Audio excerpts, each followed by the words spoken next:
La transparence en soi, j'ai décidé aujourd'hui d'aborder ce sujet parce que pour moi, c'est extrêmement important que les choses soient claires par rapport à moi-même, en moi-même. Donc, de voir clair en soi pour enlever des voiles. Par contre, ici, quand que je parle de transparence, je ne parle pas nécessairement de transparence mur à mur. Parce que sans ça, on tombe dans l'attitude psychologique. Donc, la personne qui se dit 100% transparente avec les autres, son environnement en termes de paroles, d'action tout le temps, pour moi, c'est pas nécessairement approprié parce que c'est un comportement qui peut manquer de nuances et exposer des personnes à des informations ou des choses qu'elles ne sont pas capables d'absorber et qu'elles n'ont pas nécessairement absorbé de leur vivant.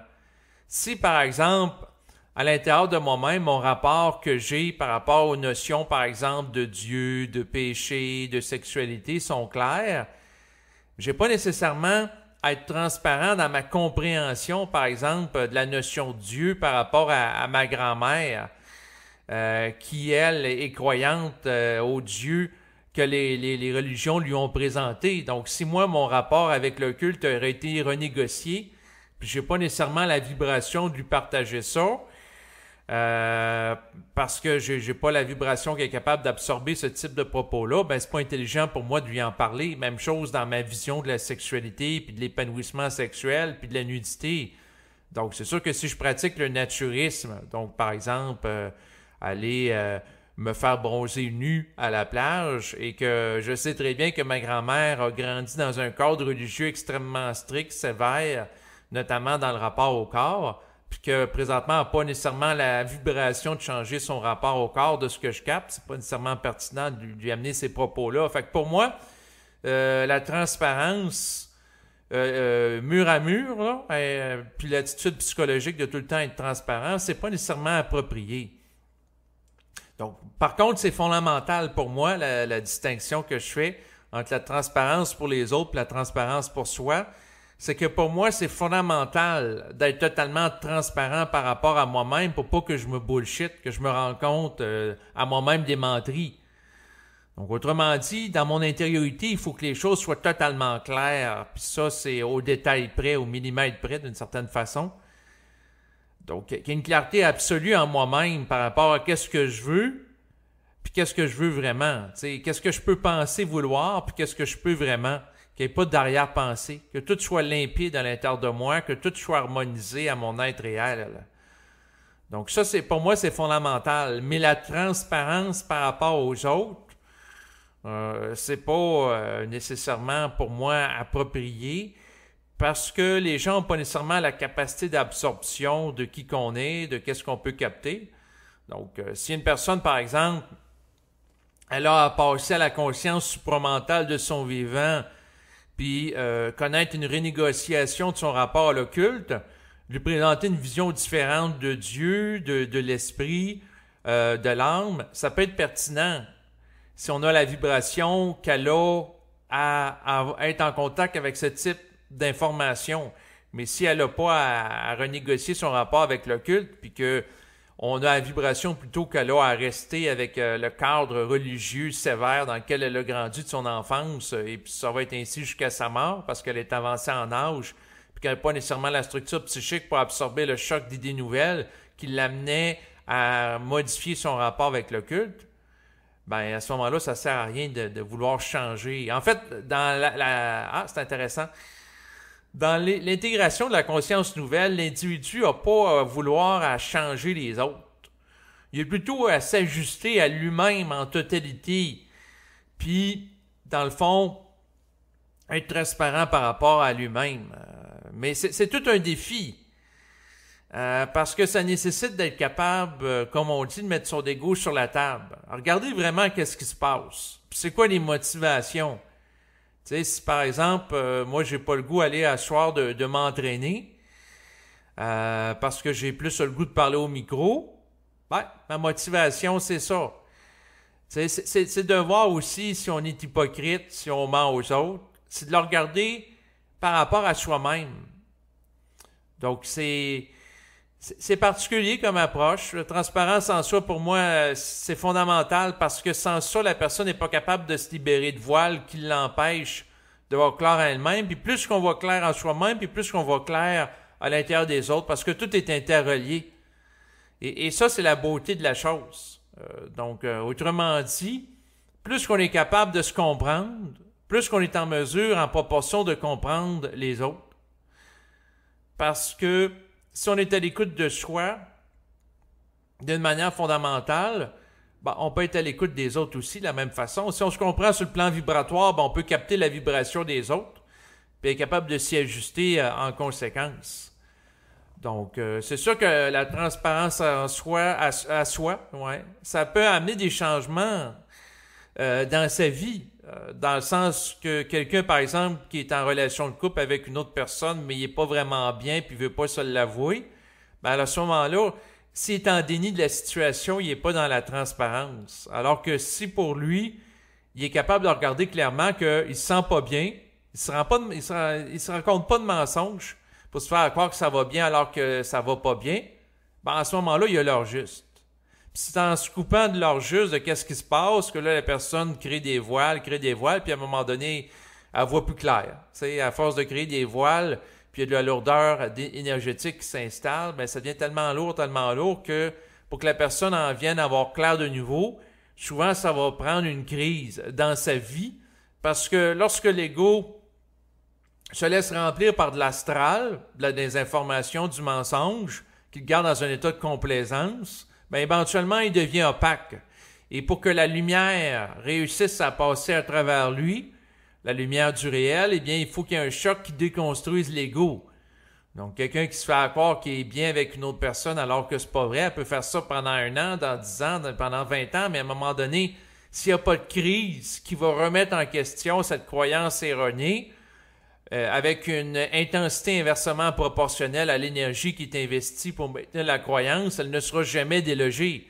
Et si c'est une croyance rigidifiée sur plein d'années, ça va prendre un choc inversement proportionnel pour que la personne ait l'heure juste. Et de toute façon, l'esprit au sein de l'individu va toujours travailler pour que l'individu ait l'heure juste par rapport à ce qui se passe. Donc, mais si l'esprit est bloqué, il va créer des événements initiatiques pour que la communication avec l'ego soit débloquée. Parce que le but de l'esprit, c'est que l'ego s'ajuste au réel.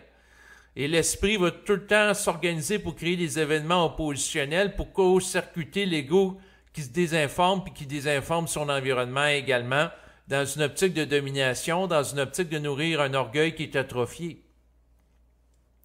Donc, c'est sûr que si l'ego, par exemple, se croit comme étant la personne la plus forte pour soulever des poids et haltères, puis elle se donne de l'autorité là-dedans, puis elle nourrit un orgueil, puis un sentiment de supériorité qui amène cette personne à vouloir doubler les autres, l'esprit peut créer un événement où, à la salle d'entraînement, curieusement, une personne plus forte qu'elle décide aujourd'hui de s'entraîner à côté d'elle, puis l'amener à réaliser que finalement, c'est pas elle qui soulève la plus grande quantité de poids et haltères.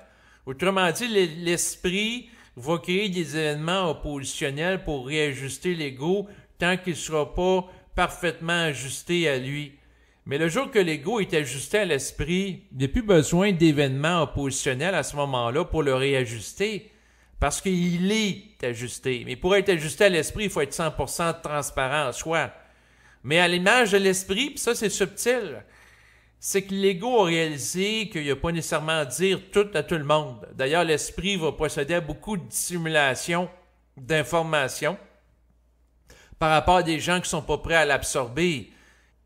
Sinon, ce que je voulais rajouter par rapport à la notion de transparence, pour moi, l'important, c'est que les gens soient respectés dans leur rythme de dévoilement.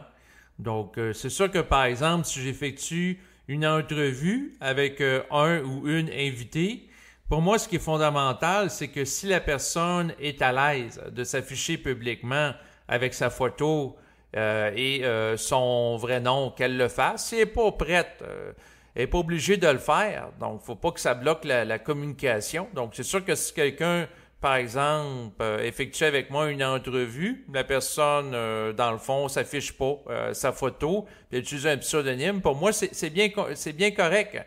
Donc, la personne qui interagit avec moi, je laisse toujours le droit, dans le fond, de s'exposer ou non au public, puis à quel niveau, dans un dosage qui respecte ce qu'elle a envie. Pour moi, le respect individuel est fondamental. Et pour moi, quelqu'un qui utilise un pseudonyme ou qui n'affiche pas sa photo pour véhiculer des informations sur Internet, bien, c'est correct. Parce que pour moi, ce qui est important, c'est que c'est la vibration qui passe. Que la personne s'affiche avec sa photo ou qu'elle utilise un pseudonyme ou pas, qu'elle soit éduquée ou pas, qu'elle soit riche ou pauvre, peu importe les polarités qui peuvent être associées à l'ego ou à la forme, pour moi, l'essentiel, c'est que la vibration passe, en dépit de tout. Et pour moi, en réalité, ce qui est important, c'est que la personne soit transparente en elle-même, qu'elle soit transparente par rapport aux autres, qu'elle montre tout ou pas aux autres, ça y appartient. Tu sais, qu'elle présente sa photo aux autres, c'est quoi son vrai nom, ça y appartient. Puis pour moi, ça doit être respecté. J'ai toujours eu cette approche-là dans les entrevues que je fais sur ma chaîne. Ma volonté de respecter l'individu qui parle d'une manière fondamentale, parce que pour moi, c'est l'une des plus belles démonstrations qu'on peut faire par rapport à l'intégration du principe de l'amour de l'humain pour l'humain. Pour moi, manifester le principe de l'intégrer dans mes interactions avec les gens, de l'amour de l'humain pour l'humain, c'est de laisser l'être humain être ce qu'il est en fonction de ce qu'il est prêt à dévoiler. Donc, pour moi, en réalité, ce qui est fondamental, c'est que les gens se respectent dans leur rythme de dévoilement public en fonction de ce qu'ils sont prêts à assumer. Tu sais, si je vous donne un exemple concret, si je connais quelqu'un qui est homosexuel, qui ne l'affiche pas sur la place publique, puis là, il y a quelqu'un qui vient me voir et dit « Ah, telle personne est homosexuelle, puis elle s'affiche pas. » Ben oui, mais ça y appartient. Si la personne a envie de le mentionner publiquement qu'elle est homosexuelle, c'est bien correct, mais c'est pas à moi d'aller mentionner publiquement que telle personne est homosexuelle. Moi, mon approche est la suivante pour respecter au maximum l'individu. C'est-à-dire que lorsque la personne se sent prête, ben, qu'elle s'affiche publiquement comme étant homosexuelle, dans le respect de son individualité et dans son temps à elle. C'est pas à moi d'imposer un temps puis de parler de ça publiquement. D'ailleurs, j'ai une approche qui est plus dans le respect que la personne dévoile les choses par elle-même au lieu de dévoiler les choses à sa place. Pour moi, c'est un manque de respect. Donc, quelqu'un qui va dire qu'une personne a manque de transparence parce qu'elle s'affiche pas comme étant homosexuelle alors qu'elle l'est, pour moi, c'est une critique qui n'est pas recevable. Pour moi, ce qui est fondamental, c'est que la personne qui est homosexuelle soit capable de le voir en elle-même qu'elle l'est, qu'elle s'assume à ce niveau-là, mais elle n'a pas nécessairement à le crier sur les toits et à le dire à tout le monde. Donc, pour moi, la transparence, c'est pas à ce niveau-là. Donc, quelqu'un qui se fait reprocher de ne pas être transparente parce qu'elle ne parle pas de ça, pour moi, c'est pas un reproche qui est valable. Donc, c'est la façon que je vois les choses. C'est sûr que si, par exemple, une personne que je connais qui est homosexuelle, elle en parle publiquement, ben c'est bien correct pour moi. Moi, dans mon approche, ben d'ailleurs, j'ai été en contact avec des gens de différentes orientations sexuelles. À un moment donné, j'ai déjà discuté avec des gens homosexuels, j'ai discuté avec une personne qui est transgenre aussi. Puis pour moi, dans le fond, j'ai aucun problème avec les différents types d'orientation sexuelle. Pour moi, chaque être humain doit être respecté par rapport à son identité réelle. Puis c'est tout simplement la façon que je vois les choses. Et puis c'est sûr que chaque chose doit venir en son temps. Il ne faut pas que les gens, dans un esprit de chercher la transparence à tout prix par rapport aux autres, cherchent à brusquer des choses. Parce qu'à ce moment-là, c'est un manque de respect. D'ailleurs, j'ai discuté récemment là, à la plage naturiste, dans le fond, avec quelqu'un qui pratique le naturisme, mais qui n'en parle pas avec ses parents, parce qu'ils sont dans un milieu religieux plus rigide. C'est un gars à peu près de mon âge. J'ai trouvé ça intéressant de discuter avec lui, puis il n'a pas nécessairement à dévoiler qu'il va à la plage naturiste à eux autres. Comme moi, je n'ai pas nécessairement à parler de ça que je vais à la plage d'un naturiste à ma grand-mère, sachant très bien que par rapport à la divergence du rapport à la religion, rapport au corps d'une génération à l'autre, c'est pas pareil. Elle était dans la religion catholique mur à mur, en allant à la messe tous les dimanches, puis que le corps nu était vu comme une occasion de péché, quelque chose de mauvais, quelque chose qu'on devait se culpabiliser si on a regardé un corps nu. Donc, c'était une autre mentalité. Puis si elle n'a pas nécessairement à sortir de ça, ben ça y appartient. Mais moi, ce qui m'appartient, c'est d'être bien dans ma peau. Puis si ça consiste à pratiquer le naturisme, ben, à ce moment-là, c'est ainsi. Moi, si je suis bien dans ma peau comme ça, puis intérieurement, ça me dit oui, c'est correct. Si j'ai pas d'opposition avec mon esprit, lorsque j'ai une communication télépathique avec lui, à faire du naturisme, ben, j'ai pas à m'en priver pour des raisons de conditionnement social ou religieux associés à d'autres générations qui m'ont précédé. Donc, voilà où je voulais en venir. Fait que la transparence, pour moi, c'est quelque chose de personnel en soi. C'est pas nécessairement par rapport au collectif.